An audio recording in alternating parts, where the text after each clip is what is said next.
Sébastien Loeb, là, il se fait peur, véritablement, Olivier Canel? Non.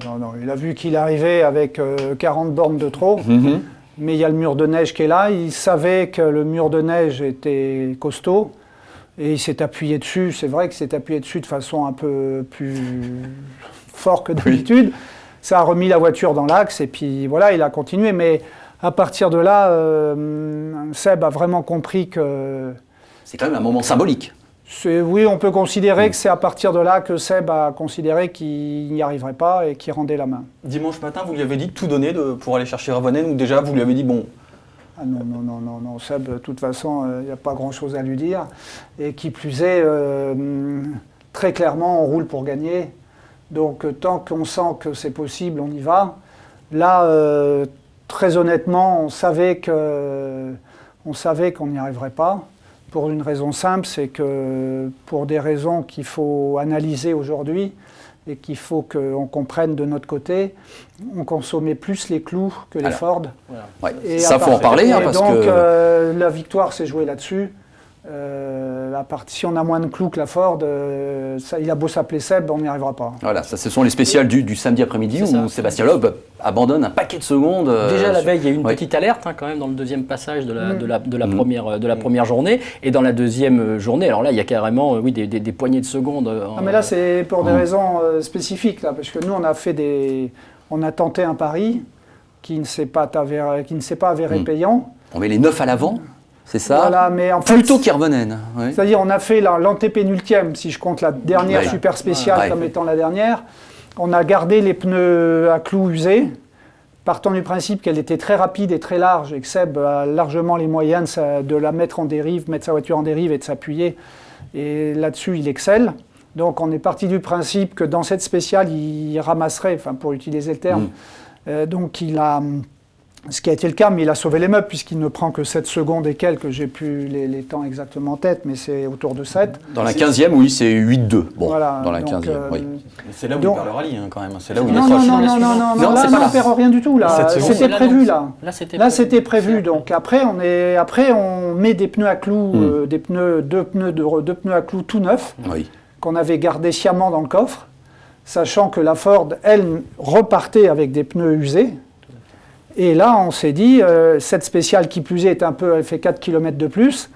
Donc là, mais on pensait reprendre plus d'une seconde au kilomètre sur la longueur de la spéciale. Donc on avait fait ce plan dans l'objectif très clair de sortir du rallye le samedi soir en tête. Et malheureusement, deux paramètres. D'abord, la Ford a moins usé ses clous que ce qu'on ne le croyait. Et deuxième paramètre qui nous incombe à nous, c'est que les pneus arrière étaient déjà bien détruits et que des pneus à clous neufs devant avec des pneus arrière détruits, comme a dit Seb, il dit c'est un Fenwick. Je conduis un Fenwick et l'auto était devenue presque impossible à conduire. Donc qu'est-ce qu'il a fait? Il l'a piloté par rapport aux pneus arrière pour rester sur la route. Et donc, il a perdu beaucoup de temps puisqu'il est allé tout doucement. Donc, en fait, là, il n'a pas pu mettre à profit le fait qu'il avait des si vous regardez bien les splits, les temps intermédiaires, sur le dernier tiers, la Ford ne lui remet plus rien. Là, ça commence à se rééquilibrer. Et dans la super spéciale... Oui, Irvonen perd 6 secondes. 6 secondes 9, je crois. Quelques kilomètres. Mais l'écart a déjà été creusé. Oui, mais on s'est loupé de 2-3 km. C'est ça. On s'est loupé de 2-3 km et Sébastien Ogier, dans le team junior, a fait exactement le même choix, sans qu'on se concerte. Il s'est dit, honnêtement, c'était pertinent. Pratiquement, on s'est loupé de 2-3 km. Mais très clairement, si on en arrive à faire ce genre d'impasse, c'est qu'on cherche des solutions. Mais Loeb a quand même dit... Parce qu'en fait, là, c'est vraiment... encore une fois, c'est les pneus arrière qui ont cédé en premier, quoi. Donc l'idée, au départ, elle était bonne. Simplement, les pneus arrière étaient déjà allés trop loin dans leur usure pour pouvoir supporter, y compris l'équilibre des kilomètres. Seb roule en ligne et supposé beaucoup moins consommer ses pneus que nos amis finlandais. Et là, il ne s'est pas du tout passé ça. Donc à partir de là, il y a une autre explication dont on a peut-être une idée, mais qu'il faut affiner, parce qu'il faut comprendre pourquoi la Ford a moins consommé que la C4. On peut penser que la pression dans les pneus au départ des spéciales n'était pas du tout la même entre la C4 et la Ford, et qu'ils ont roulé avec des pressions bien inférieures par rapport à nous, et que quelque part, ça a donné un peu d'élasticité aux pneus, et ça a permis aux clous de mieux résister. C'est vrai qu'il y a une image en début de rallye, on aperçoit effectivement les coéquipiers Ford revoir à peu près les pressions sur les voitures. Quand le rallye a pris 45 minutes de retard, ils ont refait les pressions là. Et c'est là où on a compris qu'il se passait un truc, puisqu'ils ont, avant de redémarrer, ils ont fait les pressions. Donc on peut penser qu'ils ont roulé avec moins d'1 kilo de pression dans les pneus, et que c'est ce qui explique aussi, quand vous regardez les temps intermédiaires, les premiers temps intermédiaires de chaque spécial, Dani Sordo sort au kilomètre 1,3, puisque la règle c'est d'avoir un premier split dans ces eaux-là. Dani, couramment, mais plus d'une seconde, prend plus d'une seconde à Irvo et Latvala. Mais tout de suite après, ça stabilise et boum, il les repère. Et la Ford, avec ses pneus sous-gonflés, au démarrage, a un peu de mal. Et puis après, les pneus chauffent, tout se met en place, la pression monte dedans. Nous, on est surgonflés, on est trop rigide. Et on consomme nos clous, et voilà. Enfin, c'est une explication. Honnêtement, je ne suis pas sûr que ce soit la vraie, mais je pense qu'il y a un truc là-dedans. Ouais. Alors au final, cette deuxième place de l'Europe, c'est satisfaisant ou c'est décevant? Non, c'est tout à fait satisfaisant. Le championnat dure 13 courses. Autant l'année dernière, le leitmotiv était de dire pour la presse, Seb va gagner 12 rallyes sur 12. Bon, ben déjà, ça va évacuer ce problème. Il n'en gagnera pas 13 sur 13. Donc déjà, cette phrase-là, on ne l'entendra pas cette année, ce qui est aussi bien. Et puis, c'est un rallye spécifique sur la neige.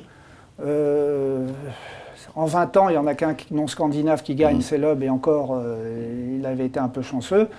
Donc, deuxième place pour Seb. Oui, personnellement, on n'est pas content, mais c'est tout à fait correct. Et puis, quatrième place pour Dani Sordo, là, on peut le regretter. Bon, alors, allons-y, puisque vous entamez le débat, si j'ose dire. Cet épisode qui nous a un petit peu tous surpris, mais on voit Dani Sordo s'arrêter, on voit son copilote qui sort pour enlever une protection à l'avant. Hein. Bon, on ne sait pas trop, à vrai dire, exactement ce que c'est, mais on a bien compris qu'il fallait l'enlever, il ne l'avait pas fait. Et puis vous y allez pas de main morte, hein. Vous déclarez que c'est une faute stupide. Dani Sordo dit, c'est pas moi, c'est mon copilote. Bon, alors, drôle d'ambiance. Non, pas drôle d'ambiance. Les choses, quand elles arrivent, il faut le dire. Donc, très clairement, c'est le rôle du copilote. C'est pas le rôle du pilote qui a déjà assez à faire à rester sur la route et à se concentrer. Donc là, ils ont mis la rampe de phare, il a vérifié les pressions, et puis il est monté dans la voiture, il a oublié d'enlever la plaque pour aérer, et donc la voiture a chauffé au milieu de la spéciale et est obligée de s'arrêter pour l'enlever et perdre 1 minute. C'est clairement inadmissible. Donc comme ça, c'est dit. Et tout aussi clairement, je n'accepterai pas que ça se reproduise. Ni une erreur, quelle qu'elle soit, de la part de... C'est déjà assez compliqué pour rouler, rester sur la route et faire des temps, sans s'amuser à perdre 1 minute pour des bêtises. Donc ça, c'est exclu, c'est la première, c'est la dernière fois. Et voilà, comme ça, c'est clair, net et précis. Et Marc Marty le sait, et tout le monde le sait. Bon, c'est une erreur qui coûte très cher, c'est vrai, ça coûte le podium à Dani Sordo, mais il faut aussi relativiser. C'est aussi une erreur qui arrive au meilleur. Daniel Henlena, en 2006, avec Sébastien Loeb, avait oublié, je crois, de revisser le capot. En pleine spéciale, le capot est allé percuter le pare-brise. Loeb a perdu un temps impossible. Et ça arrive aussi à Henlena. Et j'ai l'impression que quand un pilote fait une erreur, on peut passer l'éponge. Quand un copilote fait une erreur, là... oui, eux, ils sont là pour faire en sorte qu'il n'y ait pas de problème. Donc les pilotes, des fautes de pilotage, déjà, ils font tout ce qu'ils peuvent pour les éviter. Ils prennent des risques insensés, ils roulent à 120%. On en est à grappiller une demi-seconde par-ci, une demi-seconde par-là. C'est pas sur la base d'une erreur que je comprends, mais je ne l'accepte pas.